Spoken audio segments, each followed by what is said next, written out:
हर एक ब्लॉक स्तर पर भीम संवाद कार्यक्रम करके अपने जो अनुसूचित जाति जनजाति के लोग थे उनको जगाने का काम किया था। क्योंकि एक राजनीतिक दल इस देश में ऐसी है जिसकी इच्छा न सिर्फ संविधान बदलने की है, बाबा साहब भीमराव अम्बेडकर द्वारा लिखित संविधान को बदलने का है, बल्कि ये राष्ट्रीय ध्वज को भी बदलना चाहते हैं और आने वाले समय में आरक्षण को भी खत्म करना चाहते हैं। लगभग 60-65 साल बाद जो बिहार चलता था कल्याण विभाग से, जिसका बजट होता था 40.48 करोड़ रुपया, उस कल्याण विभाग को तोड़ करके माननीय नेता ने पहली बार अनुसूचित जाति जनजाति विभाग का निर्माण कराया। और इस प्रदेश में जब पहली बार पंचायत के चुनाव हुए, जो लोग मुखिया के घर जाने में डरते थे, जिनको लगता था कि शायद हम मुखिया जी के यहाँ जाएंगे, सरपंच साहब के यहाँ जाएंगे तो हमको वो सम्मान नहीं मिलेगा जिस सम्मान के लिए हम जा रहे हैं, वैसे लोगों को जिनकी पीढ़ी दर पीढ़ी गुलामी से लेकर के मोहल्ला और गांव के कोने में रहने का आदी हो गया था, वैसे लोगों को माननीय नेता ने पंचायती राज व्यवस्था में आरक्षण देकर के उनको मुखिया बनाने का काम किया। एक ऐसी राजनीतिक पीढ़ी की उन्होंने शुरुआत की जो लंबे समय से सामाजिक, आर्थिक और राजनीतिक रूप से हाशिए पर खड़ा था। वैसे लोग को माननीय नेता ने सिडिर करने का काम किया और अपने 15 से 17 वर्ष के कार्यकाल में जिस कल्याण विभाग का बजट 40.48 करोड़ था, अनुसूचित जाति जनजाति का जो विभाग 17 साल में बना, उसके बजट को आपको जान के प्रसन्नता होगी कि माननीय नेता ने 1800 करोड़ करने का काम किया और कई नई योजनाओं की शुरुआत की, जिससे कि हमारे आने वाली पीढ़ी शिक्षित हो सके, जिससे हमारे आने वाली पीढ़ी आने वाले समय में राजनीतिक रूप से, सामाजिक रूप से, आर्थिक रूप से सबल हो पाए। और इसी के लिए पार्टी के लोगों ने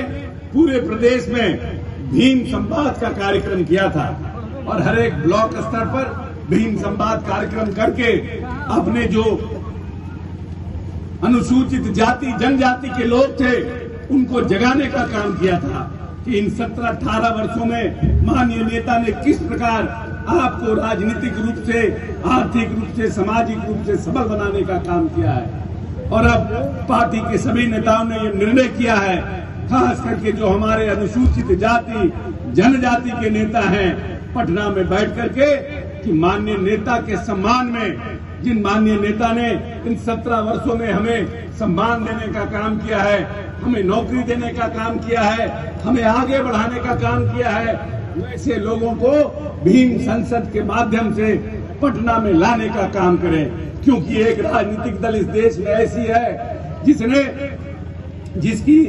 इच्छा न सिर्फ संविधान बदलने की है, बाबा साहब भीमराव अम्बेडकर द्वारा लिखित संविधान को बदलने का है, बल्कि ये राष्ट्रीय ध्वज को भी बदलना चाहते हैं और आने वाले समय में आरक्षण को भी खत्म करना चाहते हैं। इसीलिए ऐसे जो विचार उनके मन में आ रहे हैं, इस विचार को कुचलने के लिए, अपनी ताकत को दिखाने के लिए हम लोगों ने भीम सांसद का आयोजन किया है। इसलिए आपको हम आपके गांव में आके आमंत्रण देने आए हैं कि माननीय नेता ने जिस तरह से इन 17 वर्षों में आपके मनोबल को बढ़ाने का काम किया है, यह आपका दायित्व बनता है कि ऐसे नेता के मनोबल को बढ़ाने के लिए 5 नवंबर को पटना के वेटनरी कॉलेज में आप आने का काम करें, जिससे जो लोग दलितों के उत्थान की नीयत से इस देश में और इस प्रदेश में काम करेगा, वही इस देश में और इस प्रदेश में शासन करेगा। इस भाषा का और इस शब्द का और इस नारा का